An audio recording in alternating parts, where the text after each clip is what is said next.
Amém. Se eu for contar a nossa história, 50 minutos já se vai, e aí acabo não cumprindo a missão de hoje, compartilhar aí este assunto com os irmãos, não é? Mas o pastor Geraldo, Luzinete, os meninos, são preciosos demais para nós, para mim, para a Elaine, nossa família, né? Eu nem vou falar o apelido dele, que as crianças chamavam, porque eu tinha as crianças pequenas ainda, e a gente viajava, e ele estava naquele caminho do discipulado, né, e fazia parte, caminhar com a família, não é? Então, ele é um irmãozão mais velho dos meus filhos, não é? No dia que eu hospedei em casa, fiquei assim, muito grato a Deus por poder ver o Geraldo dando aula, né, dentro da área da psicologia e pastoreando uma igreja, e eu vendo assim como Deus faz a história. Realmente, eu acordei às 5 horas da manhã, e quando eu fui levantar, a perna esquerda não respondeu, não é? Então, me arrastei até a sala para meu momento devocional. Não é que eu fiquei esperando assim, Deus, eu vou para o nosso momento aqui, né? Aí eu mandei um recado para ele, para minha esposa, porque minha esposa dormindo, ele dormindo. Aí quem acordar primeiro me socorre.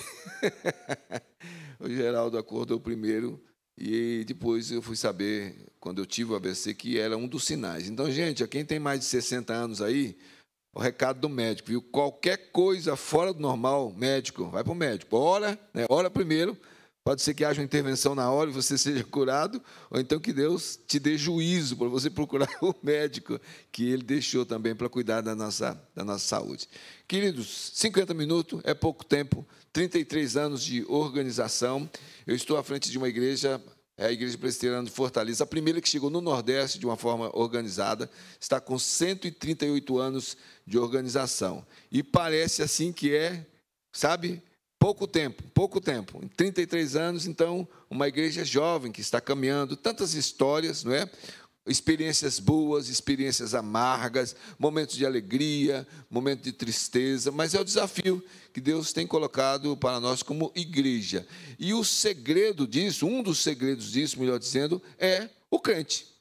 Então, tem algum visitante aqui, pastor, que não seja crente? Não, então não preciso fazer evangelização, né? É só palavra de edificação. Então, gente, a palavra crente que eu vou usar aqui é o presbiteriano, tá bom? Todo mundo por aí que crê no Senhor Jesus é crente. Mas quando eu me usar aqui o termo crente, eu estou me dirigindo à igreja presbiteriana, né? E vamos afunilar a igreja presbiteriana de Cruzeiro. Então, pastor Adão Carlos e o pastor Alderi, eles são escritores da igreja presbiteriana. O pastor Alderi até é responsável pela história da igreja, né? E o pastor Adão Carlos acabou de lançar um livro agora, está dizendo o pastor Geraldo, os bastidores da vida de Cristo, né? Ele estará conosco agora no mês de maio, agora no final, lá em Fortaleza, falando às famílias. Eles escreveram um livro muito bom, que vai ser base para o compartilhar de hoje de manhã, que é o que todo presbiteriano inteligente deve saber. Eu achei um pouco antipático esse título, né, que parece que sabe que está, tipo, né, colocando assim, mas aí depois que você lê o livro, eu recomendo, se você não conhece ainda, porque trata da raiz bíblica, história, governo, estrutura da igreja presbiteriana. É um livro que eu recomendo, e eu quero então adaptar, trazer para cá, que é do capítulo 27, o compromisso do presbiteriano autêntico, mas nós trazemos o tema para cá como o compromisso do crente. Então, armei um esquema com a Sofia, né?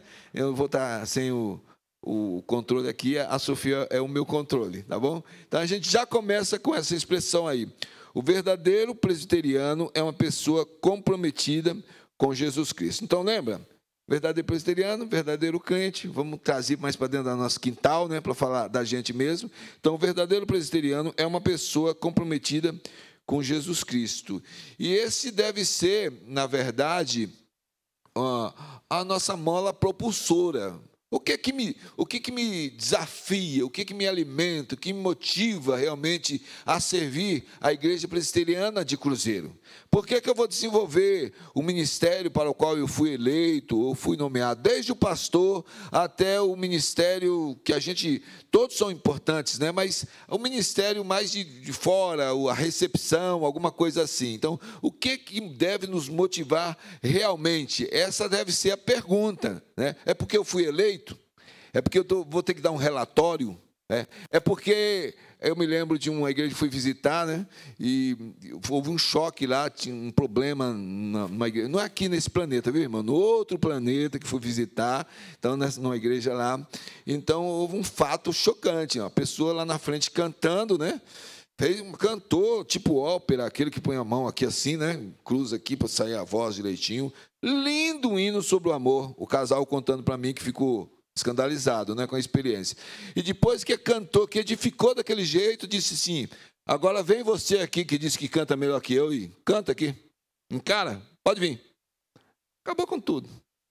Então, o que é que motiva? O que é que leva a gente a fazer isso? Então, Filipenses capítulo 3, versículos 13 e 14, não é bem a base bíblica aqui de toda a matéria. Eu quero colocar como introdução, Filipenses 3, 13 e 14. O que é que diz aí? Irmãos, quanto a mim, não julgo havê-lo alcançado. Ele está falando de santificação, do processo de aperfeiçoamento. Ele diz, mas uma coisa faço, esquecendo-me das coisas que para trás ficam, e avançando para as que diante de mim estão, prossigo para o alvo, para o prêmio da soberana vocação em Cristo Jesus. Então, o apóstolo Paulo, na verdade, ele está compartilhando com uma igreja que ele amava muito, a igreja de Filipos. E essa carta de Filipos é conhecida como a carta da alegria. O pastor Geraldo já deve ter ministrado aqui, né? É a carta da alegria aos filipenses. A ênfase que ele dá é alegrai-vos sempre no Senhor, outra vez digo, alegrai-vos. E você encontra notas dessa alegria. Mas ele vai trabalhar a doutrina com a igreja, ele vai trabalhar relacionamentos. Tinha lá uma concorrência, uma competição, duas irmãzinhas ali se desencontrando e tal. Mas o apóstolo Paulo dá aquela ênfase e enche a igreja dessa palavra de entusiasmo, mas o cara estava preso. Ele estava debaixo, sabe, da dominação de Nero, e ele estava preso em Roma, escrevendo para uma igreja, dizendo, se alegra, não importa a circunstância que eu estou aqui, estou preso, mas não podem prender aquilo que Deus colocou para fazer, que é para edificar a igreja de Cristo Jesus. Então, sem ser paulólatra, né, mas nós temos na imagem do apóstolo Paulo, na pessoa do apóstolo Paulo, melhor dizendo, essa figura fantástica de alguém que realmente não vivia mais de si mesmo, mas Cristo vivia nele. Então, o desafio para nós hoje, gente, é estudo, é trabalho, e não é só isso, né? É o celular, uns games e a Netflix com as maratonadas que tem que fazer aí, e tanta coisa da fama. Tudo aquilo que leva um peso sobre nós em 24 horas no dia, tudo isso concorre, na verdade, para mexer com a nossa vida. E às vezes a gente se cansa, entrega ministério, se cansa, não somente de uma forma física, né, mas emocionalmente, se estressa, se decepciona, e aí a gente deixa de fazer aquilo que deveríamos fazer. Nessa caminhada ministerial, eu tenho aprendido uma coisa a respeito de mim, como crente, né, mas observando os crentes. O crente estressado, sabe, aquele crente nervoso, ele faz as coisas, mas ele pisa em todo mundo. Quando está na tensão nervosa ali, ele, sabe, ele flameja de tudo quanto é lado. É o crente que está fazendo coisa a mais do que deveria fazer. Está abraçando ministérios ou dando passo maior que a perna, né? Agora, aquele crente deprimido, sabe? Aquele crente que se arrasta, aquele crente que às vezes fica triste, angustiado, é aquele crente que está deixando de fazer o que deveria fazer. Entendeu?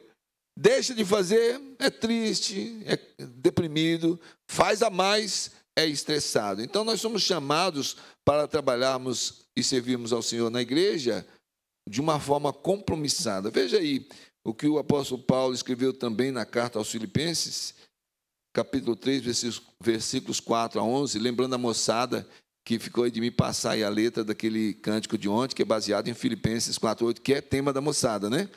Filipenses, fantástico essa carta. Mas veja aí o que ele diz nesse texto, Filipenses 3, 4 a 11. Bem que eu poderia confiar também na carne. Se qualquer outro pensa que pode confiar na carne, eu ainda mais, circuncidado ao 8º dia, da linhagem de Israel, da tribo de Benjamim, hebreu de hebreus, quanto à lei fariseu, quanto ao zelo perseguidor da igreja, quanto à justiça que há na lei irrepreensível. Mas o que para mim era lucro, isto considerei perda por causa de Cristo. Sim, deveras considero tudo como perda por causa da sublimidade do conhecimento de Cristo Jesus, meu Senhor, por amor do qual perdi todas as coisas e as considero como refúgio para ganhar a Cristo e ser achado nele, não tendo justiça própria que procede da lei, senão a que é mediante a fé em Cristo, a justiça que procede de Deus, baseada na fé, para o conhecer e o poder da sua ressurreição e a comunhão dos seus sofrimentos, conformando-me com ele na sua morte, para de algum modo alcançar a ressurreição dentre os mortos. Então, toda a vida do apóstolo Paulo, e com alegria eu ouvi o pastor Geraldo falar aqui, né? Foi como se ele, a experiência de Damasco, Maringá foi o Damasco na vida dele, não é? Então, Paulo foi alcançado pela graça naquela visão de Cristo Jesus na estrada para Damasco. Pastor Geraldo, na estrada de Maringá, né? A minha vida em determinado momento, a sua vida em determinado momento. Então, a conversão, o encontro com Jesus, na verdade, para nós, deve simbolizar realmente mudança total de vida. Ele é para viver em nós. Agora estamos aqui cantando e eu brigando com a minha mente. E eu brigando com a minha mente, que eu estou nessa vibe agora lá na igreja. Ensinar o que realmente a igreja deve fazer quando está cultuando. Gente, nós estamos cantando louvor e adoração ao Rei dos Reis. Eu não posso estar mecanicamente cantando e pensando ali o que eu vou fazer à noite, né? Então tem que me preparar. E amanhã, segunda-feira e tal. Eu estou louvando e adorando o Rei. O meu pensamento é todo cativo a Ele naquele momento. Quando alguém está orando aqui, então o pastor Geraldo foi orar, está orando, eu estou orando ali em espírito, concordando com a oração dele, ou fazendo uma oração paralela, mas orando, né? É um momento de Deus. Estamos cultivando um momento de adoração a Ele. Ele está em todos os lugares, no carro, quando a gente vinha vindo para cá, na nossa casa. Mas quando a gente diz poeticamente, estamos na presença de Deus, na casa do Senhor, é porque nós nos encontramos aqui, na verdade, para adorarmos a Deus. Então, encontrar com esse segredo, o meu compromisso está ligado à presença de Deus na minha vida, uma coisa real. Precisamos desenvolver, como igreja, a vida de temor a Deus. É uma pessoa. Então, o pastor que está com o microfone falando aqui e tal, você está ouvindo, e mesmo assim, às vezes, alguns viajam, né? Mexem no celular para ficar fazendo coisa que não é da Bíblia, ou então conversando e tal. Mas aí o pastor, às vezes, brabo, quando o pastor é brabo, né? E ele repreende. Meu irmão, por favor, não é assim? É uma pessoa. Ou você fica disfarçando, é uma pessoa. Como nós não vemos Deus, né? A adoração é em espírito, às vezes a gente se alonga em um momento de adoração a Ele, de serviço a Ele. Então, quando eu estou desenvolvendo o ministério, seja aí escolhendo essas letras aqui do acróstico para a mãe aqui, que as crianças, né, vieram aqui participar, seja ensaiando as crianças ou ensaiando para cantar, quando nós nos preparamos, tudo isso é para Ele. O próprio ensaio é um culto voltado para Ele. O meu momento de preparar algo no meu ministério, estava vendo aqui a pastoral do boletim, que é feito por um presbítero, não é? Aqueles avisos, enfim, tudo que a gente faz é para Ele. Não é para o pastor, para o conselho, para preencher uma lacuna, nós estamos fazendo para Ele. Então, eu não estou aqui numa palestra de motivação, como diz o pastor Hernandes Dias Lopes, né?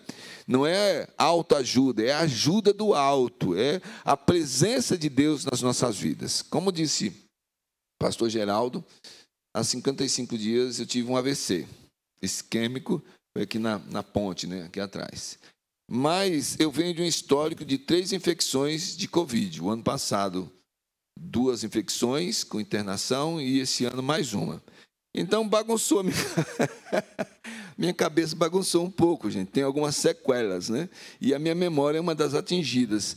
E um livro tem me ajudado muito, um livro antigo, e eu quero recomendar aqui, que é Como Desenvolver a Memória, da Joyce Brother e do Edward Egan. Já morreram, a história. A Joyce era psicóloga, uma das precursoras em aconselhamento por rádio, não é? O Edward era um pugilista, e aí a reunião das duas experiências, algumas pesquisas e troca de informação, levou-os a escrever o seguinte nesse livro: muitas experiências já demonstraram que é muito mais fácil fazer uma coisa quando se tem um objetivo em vista. Quanto mais você se aproxima de uma meta, maior é a força que esta meta exerce por você. Então, assim, não é fazer uma coisa escravizado a um tipo de vaidade. Porque você pode estabelecer uma meta no seu trabalho, você pode estabelecer uma meta na sua família. Aqui nós estamos falando de cumprirmos metas, planejamentos, objetivos para honrar o Senhor. Eu casei em 1996, né? E teve me lembro disso, que teve uma coisa que marcou a Olimpíada lá em Atlanta, na Geórgia. Uma mocinha chamada Kerry Strug, uma ginasta. Ela estava defendendo a medalha de ouro, né? E no finalzinho, os últimos momentos, ela torceu o tornozelo. Não me lembro bem se foi entorse, alguma coisa. Enfim, ela foi afetada, pois ela, com dores tremendas, observado lá pelo técnico, foi até o final e ganhou a medalha olímpica. Ganhou a medalha de ouro. E ela disse assim: eu não poderia desistir. Essa moça estava movida por um objetivo: ganhar a medalha para seu país, para aqueles a quem ela representava. E isso levou o seu corpo a sublimar, a anestesiar, vamos dizer assim, a própria dor. Quando ela chega ao final, ela é carregada, porque ela não conseguia pisar mais. Como eu disse, não é uma palavra aqui de alta ajuda, mas se eu posso olhar para um exemplo humano, motivado por uma coisa humana, quanto mais o cristão. A motivação dele é honrar o Senhor. Então, eu tenho ouvido assim, às vezes, alguns mais velhos dizendo assim: eu já fiz muita coisa, vou deixar para os mais novos. Ou então, algumas pessoas dizendo: joga a toalha, não dá mais, já insisti demais, não quero. Não. Qual é a motivação dessa pessoa? Alguns irmãos chegam a sair, a mudar de igreja por conta de algumas decepções. E a pergunta que deve ser feita é: por que é que realmente você está fazendo isso? Porque se você está fazendo para o Senhor, então não importam as circunstâncias e até a falta de reconhecimento em volta. Você está fazendo para agradar ao Senhor. 1 Coríntios, capítulo 9, versículos 23 a 27. Tudo faço por causa do Evangelho, com o fim de me tornar cooperador com ele. Não sabeis vós que os que correm no estádio, todos, na verdade, correm, mas um só leva o prêmio? Correi de tal maneira que o alcanceis. Todo atleta em tudo se domina. Aqueles para alcançar uma coroa corruptível, nós, porém, a incorruptível. Assim corro também eu, não sem meta. Assim luto, não como desferindo golpes no ar, mas esmurro meu corpo e o reduzo à escravidão, para que, tendo pregado a outros, não venha eu mesmo a ser desqualificado. Então, eu estou ouvindo o pastor falar de uma assembleia daqui a pouco, né? Deve ter a pauta da assembleia, o objetivo da assembleia. Eu estava olhando o boletim, tem avisos aqui de atividades. Então, como é que a gente alcança o êxito nesses movimentos da igreja? Com o crente realmente cumprindo o seu compromisso. Não por força, não por violência, não por partidarismo, não por competição, não por vaidade, mas fazendo porque assumiu um compromisso. E aí, então, eu quero falar, e uma participação de vocês agora, me acompanhando, sobre a declaração de fé, promessas e compromisso. O compromisso do presbiteriano autêntico tem duas dimensões: espiritual e institucional. A dimensão espiritual diz respeito ao seu relacionamento pessoal com Jesus Cristo, e a dimensão institucional ao seu relacionamento com a igreja. Então, o que nós encontramos aqui é que o plano de Deus para a nossa vida vai trabalhar na nossa salvação. Ele nos alcança com a graça, nos salva em Cristo Jesus. Então, só por aí a gente já devia estar tranquilo, né? Ontem no debate saiu um pouquinho disso aqui. É salvo para sempre. E essa doutrina tem sido interpretada errada. Salvo, então não preciso fazer mais nada. Não, se foi alcançado pela graça, é salvo, não é? Então agora Deus vai usar você para edificar a igreja dele. Então, ministérios na igreja dependem do exercício de dons que o próprio Espírito Santo tem dado. Então, se você foi alcançado por Jesus, você agora pertence a Deus, pelo menos um talento ele vai revelar a você, através da própria palavra. Porque quem distribui no corpo é o próprio Espírito Santo, para a edificação de todo o corpo. Então, o verdadeiro cristão pertence à igreja invisível e deve pertencer também à igreja visível. Ou seja, a visão da igreja invisível pertence a Deus. Ele sabe quem é essa verdadeira igreja. Mas há a igreja que nós podemos ver e que não é, infelizmente, irmãos, composto só de crentes e salvos. Assim como a palavra diz, nem todos de Israel são israelitas, né? No sentido espiritual, na igreja também. Mas nós não sabemos. Pastor Geraldo não sabe. Você não sabe. Só quem sabe é Deus, que informa essa igreja invisível. Mas o modo de nós servirmos a Ele é de uma forma visível. Louis Berkhof, né? Louis Berkhof, é a teologia sistemática que a gente conhece, na página 570, ele escreve o seguinte: como a alma humana se adapta a um corpo e se expressa por meio do corpo, assim a igreja invisível, que consiste não de almas, mas de seres humanos, que tem alma e corpo, assume necessariamente forma visível numa organização externa por meio da qual se expressa. Pastor Geraldo só pode presidir essa assembleia com a assinatura dos membros. Uma primeira convocação, se não tem quórum, vai para uma segunda convocação. Isto, conforme a natureza do assunto, vai para um cartório. O cartório vai ter que ter o CNPJ da igreja para autenticar. Irmãos, são documentos da igreja visível, que é uma instituição perante o Estado. Nós temos compromissos, temos que ter alvará para funcionar, documentação e tudo mais. Isso faz parte da instituição, da organização diante do mundo. Só que nós não somos uma organização. Nós somos um organismo. Nós somos o corpo de Cristo. Então, na teologia clássica, nós temos a eclesiologia, que é a doutrina da igreja, que faz essa distinção de igreja visível e invisível. A Confissão de Fé vai tratar disso lá no capítulo 25. Calvino escreveu no livro 4 dele a respeito disso, mas muito antes, Agostinho já tinha feito um tratado da igreja como corpo misto. Esqueci agora o termo latim, mas é o corpo misto, em que ele se baseou no texto de Mateus 13 para falar de joio e trigo. Então, nós temos nas nossas mãos aí o catecismo maior, e eu vou agora interagir, porque vocês vão ler comigo aí, quem tiver meio sonolento vai acordar aí, para a gente trabalhar nesse sentido, né? O catecismo, ele trabalha aí das perguntas 61 a 65, sobre esse assunto. Então, eu vou fazer a pergunta, e a Sofia já vai passar a colinha para vocês, e aí vocês repetem, e aí os textos bíblicos você tem aí no catecismo. Mas, então, a pergunta é: serão salvos todos os que ouvem o evangelho e pertencem à igreja? Aí, todo mundo junto, tá, gente? Aí, 1, 2, 3 e...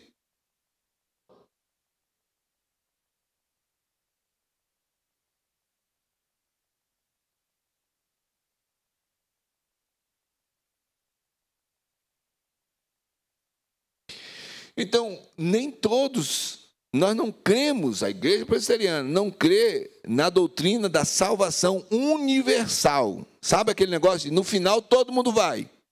Todo mundo é filho de Deus. Nós cremos na evangelização universal.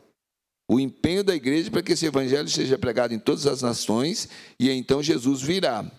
Mas nem todos serão salvos. Apenas Deus, no entanto, conhece os que são salvos. Então não tem como eu começar a dizer, não, fulano aí não é da igreja invisível, não. Eu vou julgar. O meu trabalho como pastor é de edificar toda a igreja e olhar a todos como salvos em Cristo Jesus, se são membros da igreja. Às vezes a gente desconfia, né? A gente diz assim, não. Camarada, não tem jeito de crente, não. Às vezes até o crente fala, pastor, não parece crente, não. Há sinais. Então, a próxima pergunta é, o que é a igreja visível?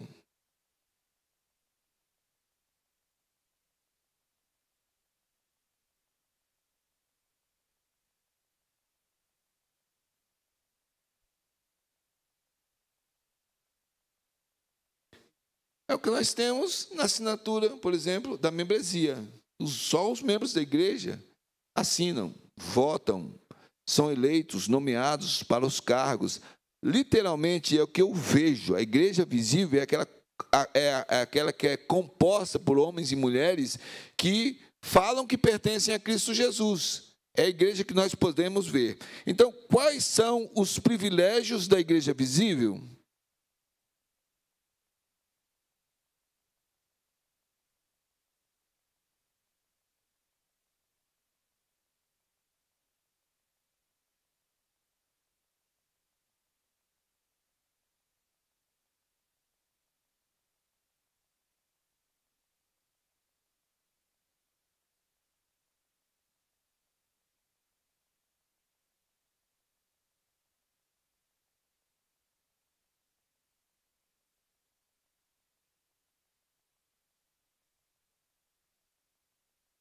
Então, esse é o privilégio de pertencer a uma igreja que nós vemos. É aquela pessoa que chega, entra e se sente abençoado.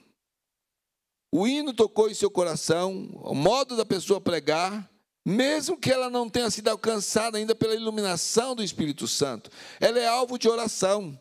Eu quero que olhem por mim. O pastor disse, chega aqui, você nem conhece, eu quero que olhem pelo pastor Eliseu. Você nem sabe quem é o pastor Eliseu, mas você vai orar, vai interceder.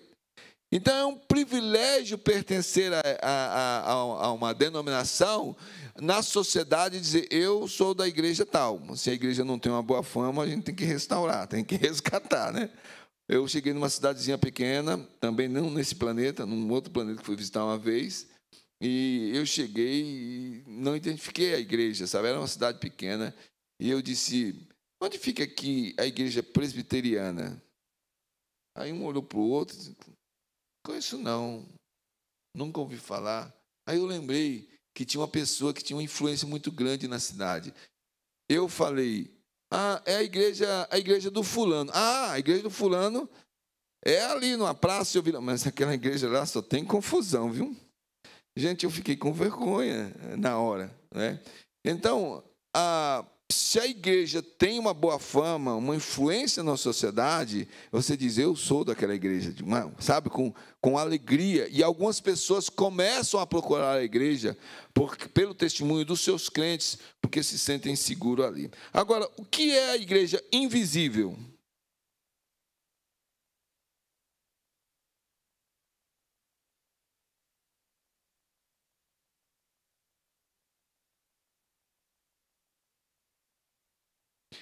Quem conhece essa igreja? Somente Deus. E é interessante quando você vai estudar na teologia reformada, que há um número exato de conhecimento de Deus. Então, alguns intérpretes dessa doutrina que é nossa, diz que a volta do Senhor Jesus acontecerá quando esse número exato for atingido. Nós não sabemos qual é. Já tem gente fazendo conta por aí, eu já ouvi palestra tentando aproximar. A gente não tem uma loucura, como nós conversamos ontem, né? Sobre a questão de interpretar o milênio, uma loucura, é especulação. Mas o Senhor conhece exatamente todos aqueles que fazem parte da sua igreja. Finalmente, quais são os benefícios especiais de que gozam por Cristo os membros da igreja invisível?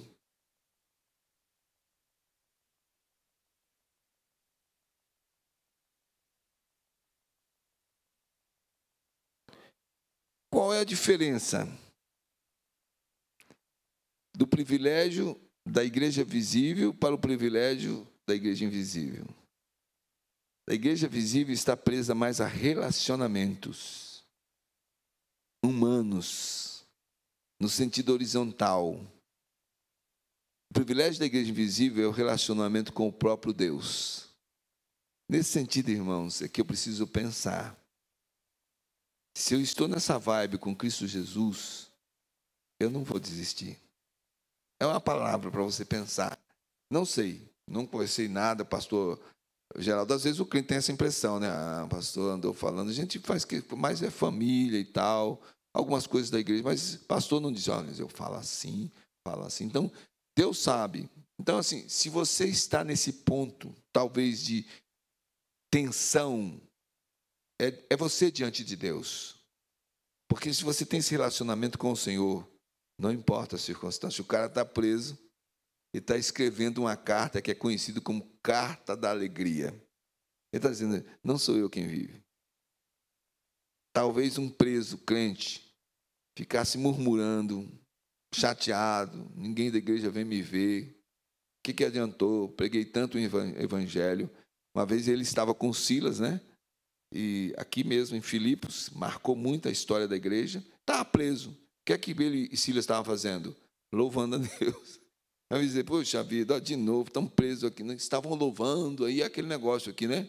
Cadeia tremeu, e aqui, Filipos, a história marcada da conversão de um carcereiro. Então, as oportunidades e as circunstâncias estão exatamente naquele compromisso que baseado no seu relacionamento pessoal, com a palavra, com a vida de oração, com o choro, muitas vezes choro mesmo, chorar diante do Senhor, decepção, gente, porque às vezes você faz uma coisa com tanta boa intenção, mas é mal interpretado, você ouve palavras de críticas e tudo mais, que leva você a realmente sentir aquela dor, mas aí você deve se lembrar, eu não estou servindo o pastor ou a denominação, eu estou servindo a Jesus, está diante dele.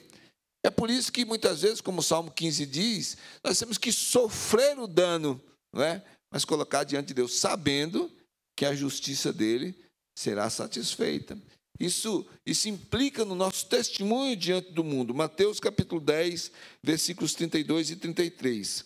Portanto, todo aquele que me confessar diante dos homens, também eu o confessarei diante de meu Pai, que está nos céus. Mas aquele que me negar diante dos homens, também eu o negarei diante de meu Pai, que está nos céus. Aqui o que o Senhor Jesus está falando é exatamente a respeito da forma visível que você vive um relacionamento invisível com Ele. É diante do mundo, é diante dos desafios. Muitas vezes nós vivemos na nossa vida pessoal, ou na nossa família, ou na nossa vida profissional, ou na nossa vida como nação, desafios em que o nome de Jesus será colocado nesse ponto de tensão para mostrar se eu sou dele ou não. Vamos aí na política, vocês estão aqui no Distrito Federal. Lá na igreja estamos orando e às vezes algumas perguntas são feitas a mim. Como fazer, como escolher? Primeiro, orar. Segundo, olhe para Jesus. E então, a sua opção de cidadão tem que se aproximar ao máximo de Jesus, o máximo dos princípios de Jesus. Lá na igreja a gente estudou então o Sermão do Monte. Pegue o Sermão do Monte, ali está os princípios do reino. Então, como é que eu quero fazer com que Jesus seja conhecido? Através até mesmo do meu ato de cidadania. Quanto mais aproximar desses princípios, então mostro o meu compromisso com o Senhor. Porque o meu compromisso, antes de qualquer coisa, é com o Senhor. Na minha família, meu compromisso maior é com o Senhor.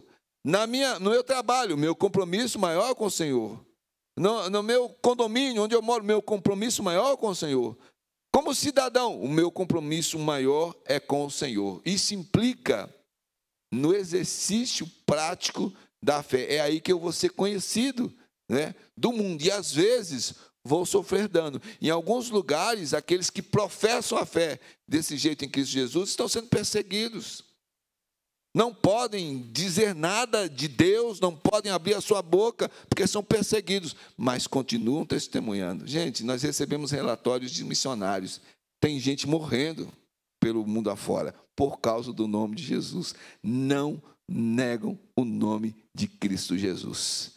Eu vi a foto de uma pessoa que ia ser executada, e dá a impressão, pela foto, que a pessoa vai receber um prêmio, vai subir num pódio, né? Estava sendo levado para a forca. Agora, não é coisa do pai, agora. Então Jesus diz: aquele que não me nega, eu não vou negar. E aí o que é que a gente faz de uma forma prática aqui na igreja, gente? Eu vi o pastor falando agora, quer ser membro da igreja, procura os presbíteros. Nós fazemos a profissão de fé. O que é profissão de fé? É uma cerimônia pública, onde o crente faz uma declaração de fé, reconhece deveres, faz promessas e assume compromissos com a igreja e com Jesus Cristo. Então, no momento ali, não pode ser um ritual. O pastor pergunta, responde mecanicamente, e aí então é membro da igreja e acabou. Não, há um assumir de compromisso. E aí eu vou agora pedir que vocês me ajudem, porque basicamente as perguntas são às vezes expandidas, o pastor personaliza mais o modo de fazer, mas basicamente, de acordo com o manual litúrgico, o que nós fazemos na nossa profissão de fé é isso aqui que nós vamos ler juntos agora. A igreja vai me ajudar, vai ler junto comigo, e aí você vai se lembrar da sua profissão de fé, às vezes mais resumido, não, mas os termos estão aí, e conforme você vai se lembrando, vai ouvindo, vai falando agora, lendo comigo, você vai então contrastando com o nível de vida, de compromisso que você tem hoje com o Senhor expresso na vida da igreja. Então vamos lá. Como é a nossa profissão? Primeiro, vamos lá. Creio em só Deus, que subsiste, quero ver todo mundo lendo junto. Vamos lá? Vocês leram melhor sozinhos. Então vamos lá, leiam.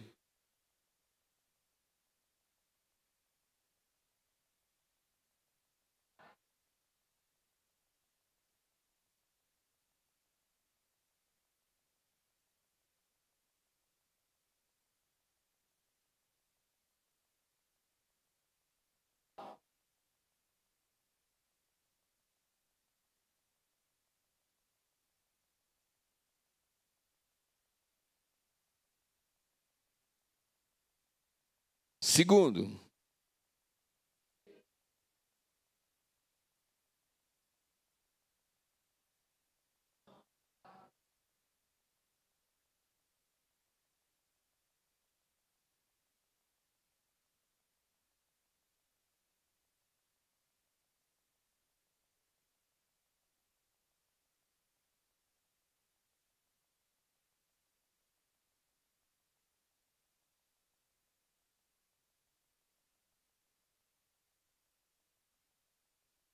terceiro,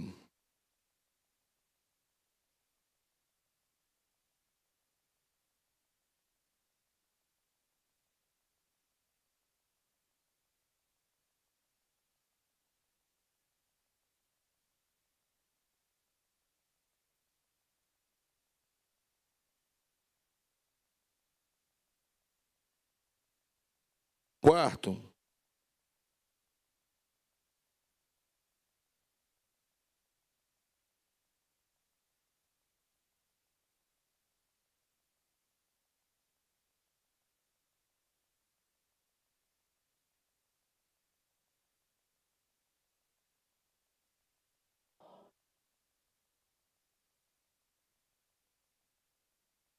quinto,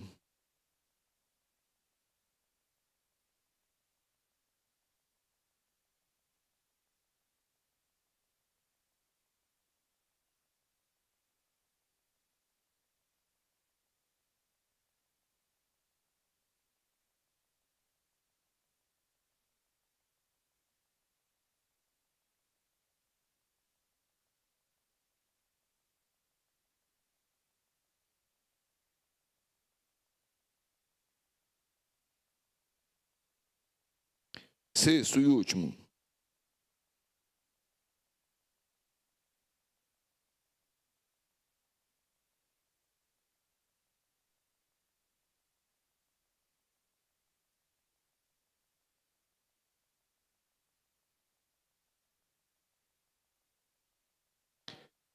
Irmãos, nós temos vivido crise na família. Eu não sei aqui, vou falar da minha realidade. O número de divórcios está nos espantando na igreja. Na minha igreja, está gravando, né? Mas é público. Minha igreja, atualmente, estamos tratando com 8 casos de divórcio. Porque os divórcios aconteciam e aí o conselho baixou uma determinação. Divórcio, pensou em divórcio, tem que conversar com o pastor, com o conselho da igreja, porque tem desafios. Estamos vivendo crises na igreja, divisões, rebeldias. Eu fico pensando, se estivéssemos cumprindo e observando o que nós prometemos e que a gente acabou de ler, as coisas seriam diferentes. Porque a Bíblia, que nos mostra Deus, nos dá os seus preceitos, nos mostra como nos relacionarmos. Sabe dizer, eu obedeço às autoridades da igreja enquanto elas forem fiéis a essa palavra. Quanta coisa seria evitado na igreja, como rebeldia. Pensamentos que estão chegando e alterando a teologia, o modo de vermos e identificarmos. A nossa cosmovisão tem sido alterada hoje em função da sociedade. Gente, tem gente reescrevendo a Bíblia, tirando da Bíblia aquilo que é condenado como pecado. Então, alguns, aquele dia que fazem a profissão de fé, se tornam membro da igreja e eu vou assinar. Não, irmãos, diz aí, a profissão de fé não é o ponto final do testemunho público do crente, é o ponto de partida. Jesus deixou bem claro isso. Não vou ler, não, só vou dar o texto, Mateus 5, 13 a 16, quando o Senhor Jesus diz que nós somos o sal e a luz. Sal tem que temperar. Isso foi dado na casa do pastor Geraldo, a Luzinete cozinha muito bem. Quer um salzinho, pastor? Perguntei se aqui é sal ou é aginomoto, porque dá aquele tempero, né? O sal faz diferença. E eu ouvi aí outro dia uma dica, vou estudar ainda, viu, pastor Geraldo? Interessante, porque o cara perguntou a função do sal e a gente falou tanta coisa, disse, não, mas o sal dá sede. Então, o seu testemunho, como sal, deve provocar no outro sede daquilo que você já experimentou. O sal do testemunho vai dar sede no outro de conhecer a Cristo Jesus. A luz faz toda a diferença. Então, nós somos chamados a esta vida de vivermos de uma forma diferente. Porque nós servimos ao Senhor. Por causa do tempo, quero correr agora aqui. O compromisso com a igreja. A igreja presbiteriana, diz aí o código de disciplina, reconhece o foro íntimo da consciência, que escapa à sua jurisdição e da qual só Deus é Senhor. Mas reconhece também o foro externo, que está sujeito à sua vigilância. Ou seja, eu não posso julgar você, é o seu foro íntimo, mas eu posso observar você. O seu testemunho fala muito. Então, nesse sentido, é que a igreja visível, ela é dirigida por compromissos. E aí, então, surgem para nós direitos e deveres. Tem os direitos que, então, eu não trouxe para a palestra, mas tem os deveres. E quais são os deveres? E, novamente, a igreja vai me ajudar aí, de acordo com o que nós encontramos até na própria Constituição. Vamos ver, são 5 pontos, é isso mesmo? 5, isso. Quais são os nossos deveres com relação à igreja? Então, leia, por favor.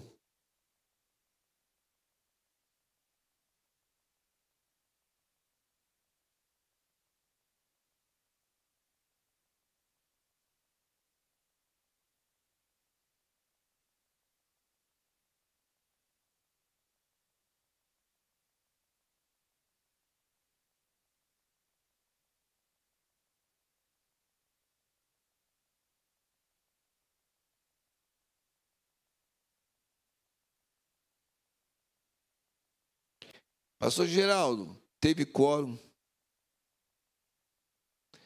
Irmãos, as últimas assembleias lá da igreja têm sido em segunda convocação. E é lógico que eu não vou ficar falando para você, porque você está aqui. Mas você deve se incomodar, orar e falar com os que não estão aqui. Eu vou completar 35 anos de ministério, então eu já aprendi algumas coisas. Uma das coisas que eu aprendi, e ir lá verificando, Pessoas que não assinam o livro, que não participam de assembleia, pertencem ao grupo de quem mais cobra na igreja, de que mais pressiona na igreja, de que mais coloca, sabe, fogo na lenha. Compromisso com a igreja diz respeito a você.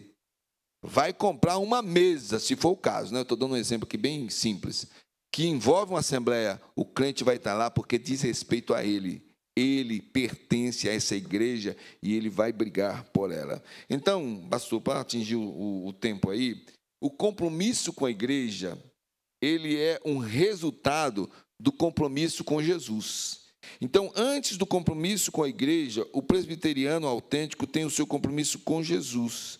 E este compromisso implica numa tomada de posição radical. Lucas 9, 23, Jesus dizia a todos: se alguém quer vir após mim, a si mesmo se negue, dia a dia, tome a sua cruz e siga-me.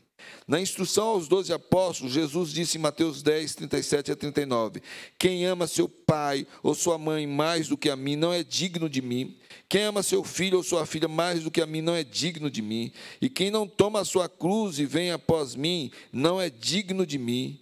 Quem acha sua vida, perdê-la-á. Quem, todavia, perde a vida por minha causa, acha-la. Nós temos isso na prática. Nicodemos era do Supremo Tribunal Federal da época, não é? Ele pertencia à alta corte dos judeus.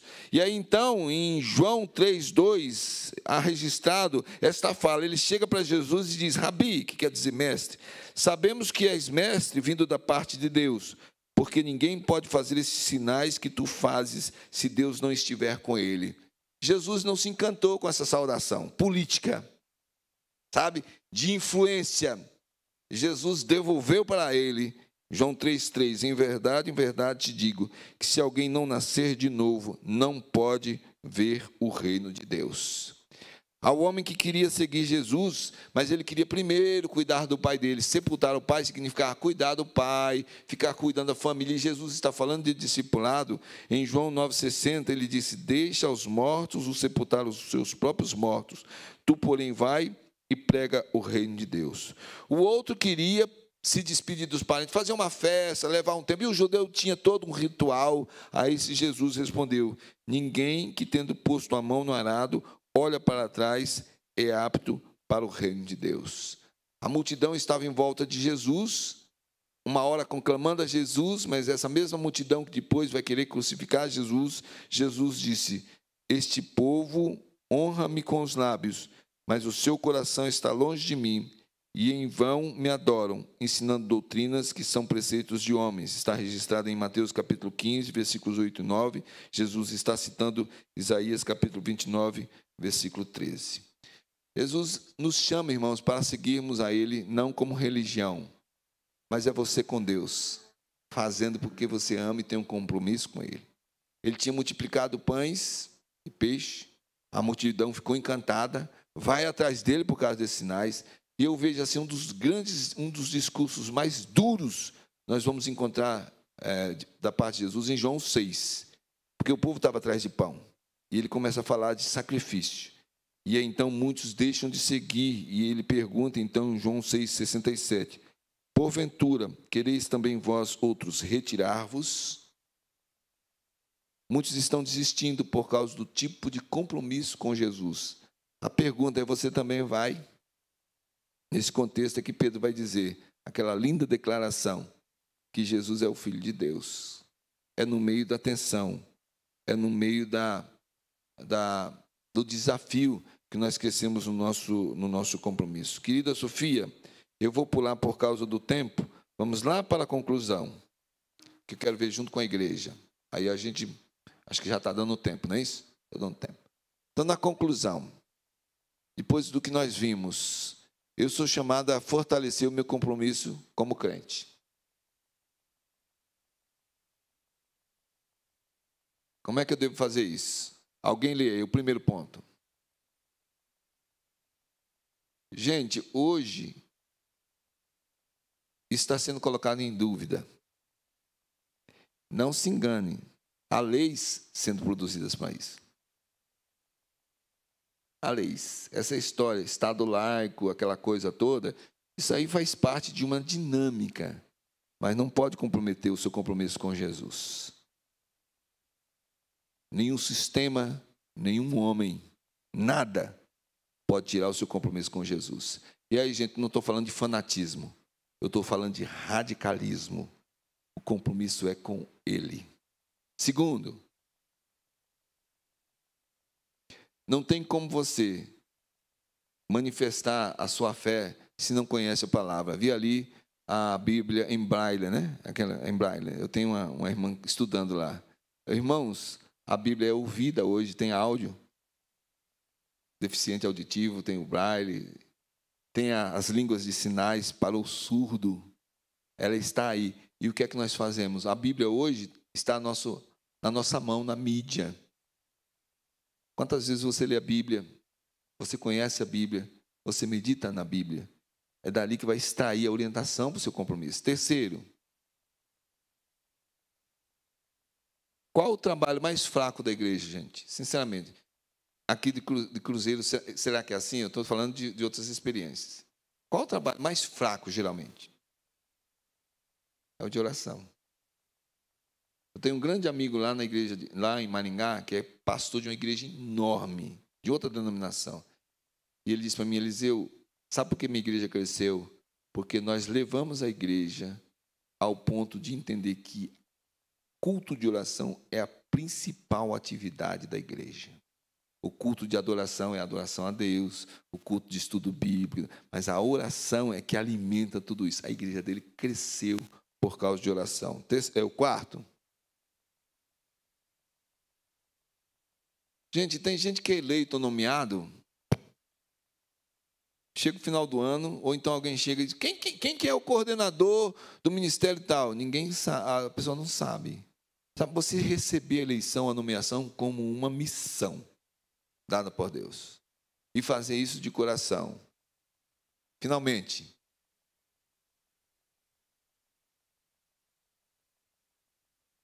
isto. Eu tive que conversar com uma moça do louvor, porque a coisa em casa não era boa. E ela me disse o seguinte, pastor, me desculpe, o senhor está na minha casa. A minha vida aqui em casa não tem nada a ver com o meu ministério de louvor lá na igreja. E eu fui descobrir que mais pessoas pensavam assim. O testemunho, tanto com o de dentro, dizendo assim, como os de fora. Você é a mesma pessoa em qualquer lugar, porque é o servo de Deus. Isso faz toda a diferença no momento de servir a Deus. Pastor Jeremias, da 8ª Igreja de Belo Horizonte, presbiteriano de Belo Horizonte, disse que uma vez ele foi fazer uma manobra e fechou sem querer um carro. O carro passou, buzinou e o motorista mostrou o dedo do meio. Lá no Ceará chama cotoco, não sei como é que chama aqui, né? Botou a mão lá, o pastor ficou envergonhado porque ele tinha errado na manobra, né? Mas o sinal fechou, o carro do pastor parou do lado, ele baixou o vidro para pedir perdão, o outro baixou o vidro com raiva, quando ele olhou, era um crente da igreja dele. São pastor, eu não sabia que era o senhor. Ele disse, meu irmão, não sabia que era eu, então podia ser qualquer pessoa. Ele brincou e ele disse, e ele está aqui. Ele tem esse tipo de coisa, né? Então, assim, irmãos, vai autenticar o meu ministério na igreja, o meu testemunho, tanto aqui na igreja como lá de fora. Eu quero encerrar voltando para o Filipenses 3, 13 e 14. Aconteceu muita coisa aí, né, gente? Na sua vida pessoal, como família na igreja. Perdoe, peça perdão. Ficou para trás. Já era. Não tem mais o que fazer. E a gente pode resolver tudo com perdão. E aí, então, não fique parado. Tem um alvo. Avance. Ele está voltando. E bem-aventurado aquele que ele encontrar trabalhando. É ele mesmo que diz. Então, viva o seu compromisso como crente, não por causa de religião, mas por causa do Senhor Jesus. Quero convidar você a ficar em pé, para nós orarmos nesse momento.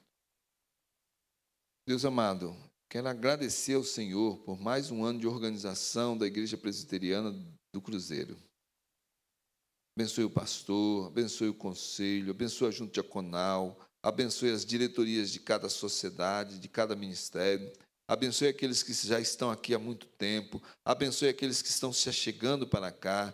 Ó Deus amado, derrama, Senhor, a tua graça de uma forma abundante, como o teu servo pastor Geraldo disse ainda agora, Senhor, é superabundante graça, uma vida de abundância. Desperta a igreja, Senhor, cada crente, para viver realmente essa plenitude do Espírito Santo e se colocar diante do Senhor com frutos e mais frutos, porque o Senhor chamou para a produção desses frutos. Ó Deus amado, cura, Senhor, na alma, tudo que quer impedir, Senhor, os relacionamentos, derrama o Espírito de perdão sobre a igreja, Senhor. E faça com que a igreja realmente, na pessoa de cada crente, cada família, faça com alegria, sirva com alegria, até o dia da volta do teu filho. Em nome de Jesus. Amém.